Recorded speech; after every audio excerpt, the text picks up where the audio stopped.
But speaking of big moves from gun groups, we have some exclusive reporting from you this week. On the other side of the equation, from the gun rights side, the USCCA is launching a new 501c4 to get more involved in gun rights advocacy. If you want to tell us a little bit about your reporting.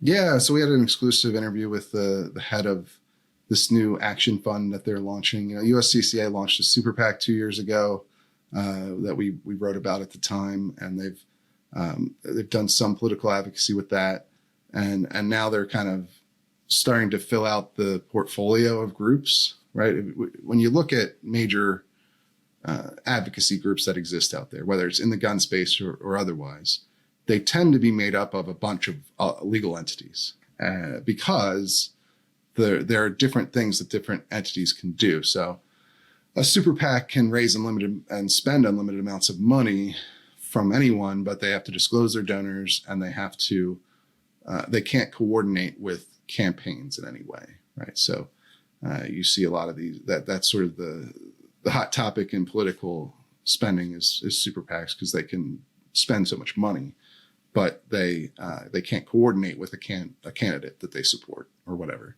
At least that's how the law works. And so you still have PACs can be useful in that sense that they can coordinate more. And you have same thing for 501c4s, although 501c4s, which is what this new group is from USCCA, they don't have to disclose their donors. That's what, the NRA, the membership organization of the NRA is a C4. So that's why you don't know who are NRA members. Like they will tell you.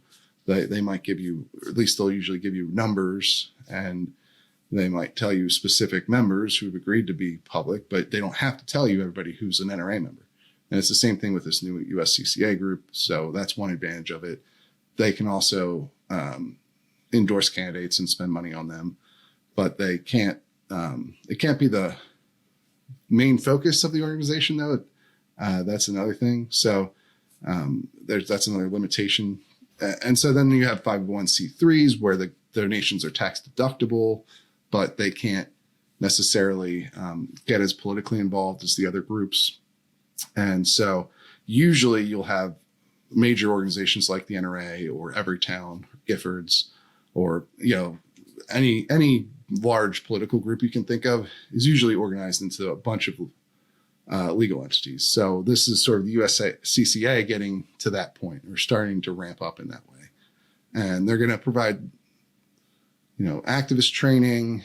They're going to take a little bit of a different approach, it seems, from some of the other gun groups, in that their main focus appears to be on recruiting new gun owners from the last, several years, and trying to expand the inclusion of these new demographics into the gun rights movement as well, at a higher rate than previously. And they're going to be less partisan than some of the other groups. That seemed to be part of this mission statement that they've put out in this interview that I did with the head of this new group. So and honestly, to me, the main thing that makes this all interesting, that's an interesting approach. It's a bit different from, you get a lot of sort of hyper partisanship and red meat bomb throwing stuff in the Second Amendment space from Second Amendment groups these days. But so that's definitely unique. But also the USCCA, as the NRA has lost over 1 million members, you need to look at groups that have the potential to replicate that size. And I think USCCA is one of the few, because they have dues paying members. They have over 800,000 of them.